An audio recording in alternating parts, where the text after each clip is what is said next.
ಜಗತ್ತಿನ ಅತ್ಯಂತ ಮಾರಣಾಂತಿಕ ಕಾಯಿಲೆ ಕ್ಯಾನ್ಸರ್. ಇದೀಗ ವಿಜ್ಞಾನಿಗಳು ಕ್ಯಾನ್ಸರ್ಗೆ ಲಸಿಕೆ ಕಂಡುಹಿಡಿಯುವಲ್ಲಿ ಯಶಸ್ವಿಯಾಗಿದ್ದಾರೆ. ಹೌದು, ಕ್ಯಾನ್ಸರ್ ಒಮ್ಮೆ ಶುರುವಾಗಿ ಬಿಟ್ಟರೆ ದೇಹವನ್ನ ಹಂತ ಹಂತವಾಗಿ ಸೋಲಿಸಿ ಸಾಯಿಸುತ್ತಾ ಹೋಗುವಂತ ರೋಗ. ಕೆಲವೊಮ್ಮೆ ಬಂದಿದ್ದೇ ತಿಳಿಯದಂತೆ ಕೊನೆಯ ಸ್ಟೇಜ್ಗಳಲ್ಲಿ ಪತ್ತೆಯಾಗಿ ಮನುಷ್ಯನನ್ನ ಬದುಕಲು ಬಿಡದೆ ಕೊಂದೇ ಬಿಡುತ್ತೆ. ಕ್ಯಾನ್ಸರ್ಗಳಲ್ಲಿ ಹಲವು ವಿಧಗಳಿದ್ದು ಅದರಲ್ಲಿ ಕರುಳಿನ ಕ್ಯಾನ್ಸರ್ ಕೂಡ ಒಂದು. ಇದೀಗ ರಷ್ಯಾದ ವಿಜ್ಞಾನಿಗಳು ಈ ಮಾರಕ ಕರುಳಿನ ಕ್ಯಾನ್ಸರ್ಗೆ ಲಸಿಕೆ ಕಂಡುಹಿಡಿದಿದ್ದಾರೆ. ಎಲ್ಲ ಪ್ರೀ ಕ್ಲಿನಿಕಲ್ ಟ್ರಯಲ್ಗಳು ಯಶಸ್ವಿಯಾಗಿ ಮುಗಿದು ಈಗ ಇದು ಮನುಷ್ಯನ ಬಳಕೆಗೆ ಲಭ್ಯ ಇದೆ ಅಂತ ವರದಿಗಳು ಹೇಳುತ್ತಿವೆ. ರಷ್ಯಾದ ಈ ಪ್ರಾಯೋಗಿಕ ಲಸಿಕೆಯ ಹೆಸರು ಎಂಟೆರೋಮಿಕ್ಸ್.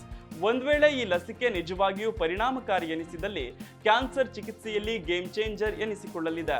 ಕ್ಯಾನ್ಸರ್ ರೋಗ ಪ್ರಾಥಮಿಕ ಹಂತದಲ್ಲಿದ್ದಾಗ ಚಿಕಿತ್ಸೆಯಿಂದ ಗುಣಮುಖ ಮಾಡುವ ಅವಕಾಶ ಇರುತ್ತದೆ.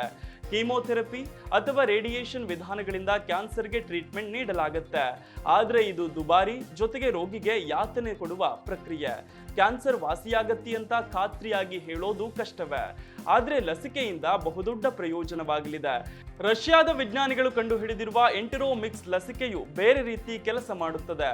ಅಪಾಯಕಾರಿಯಲ್ಲದ 4 ವೈರಸ್ಗಳ ಸಂಯೋಜನೆ ಮೂಲಕ ಕ್ಯಾನ್ಸರ್ ಕೋಶಗಳನ್ನ ನಾಶ ಮಾಡಲಾಗುತ್ತದೆ. ಅಲ್ಲದೆ ಇಂತಹ ಕ್ಯಾನ್ಸರ್ ವಿರುದ್ಧ ಹೋರಾಡಲು ದೇಹದ ರೋಗ ನಿರೋಧಕ ವ್ಯವಸ್ಥೆಯನ್ನ ಲಸಿಕೆಯ ಈ ವೈರಸ್ಗಳು ಬಲಪಡಿಸುತ್ತವೆ.